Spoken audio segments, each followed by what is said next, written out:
127 అధ్యాయము 4వ వచనము. యవన కాలమందు పుట్టిన కుమారులు బలవంతుని చేతిలోని బాణముల వంటి వారు. ప్రేమ యవనస్తులారా, దేవుడు మనతో మాట్లాడుతున్నమాట. మనమందరము కూడా దేవుని చేతిలో బలవంతులుగా ఉండాలి. మనమందరం కూడా దేవుని పనిలో బలవంతుని చేతిలో బాణం ఎలాగైతే సూటిగా బలముగా కరెక్ట్గా పనిచేస్తుందో దేవుని చేతిలో బలమైన బాణాలు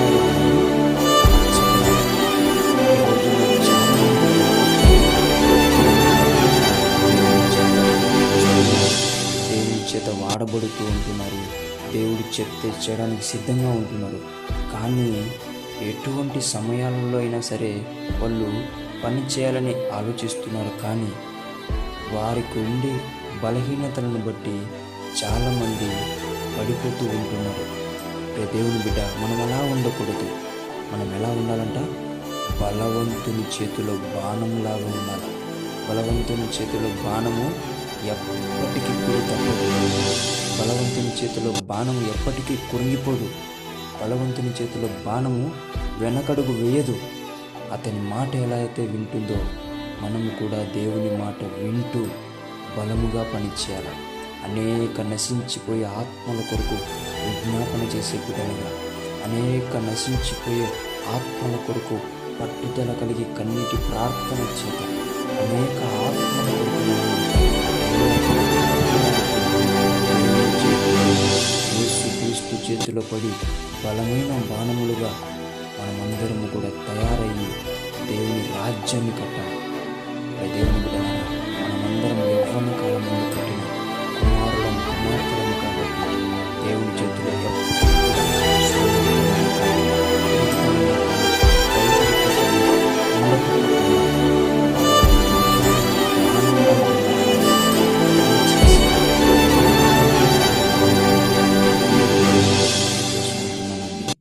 దేవుడి మాటలు మనలో ఫలింపజేయునుగాక. ప్రార్థించుకుందాం. యేసయ్యా, మీకు వందనాలు, స్తోత్రాలు ప్రభువా.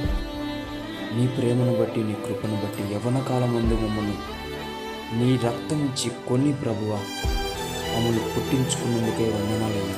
తండ్రి, మేమందరము కూడా సోమరితనంలో ఉంటున్నాము, నిర్లక్ష్యంలో ఉంటున్నాము, పిరికితనంలో ఉంటున్నాము, భయపడుతూ ఉంటున్నాము. పని చేస్తుందో నీ చేతిలో మేమందరం కూడా అలా పని చేయుటకు నీవే బలమును, శక్తిని దయచేయమని యేసు నామములో ప్రార్థిస్తున్నాము తండ్రి.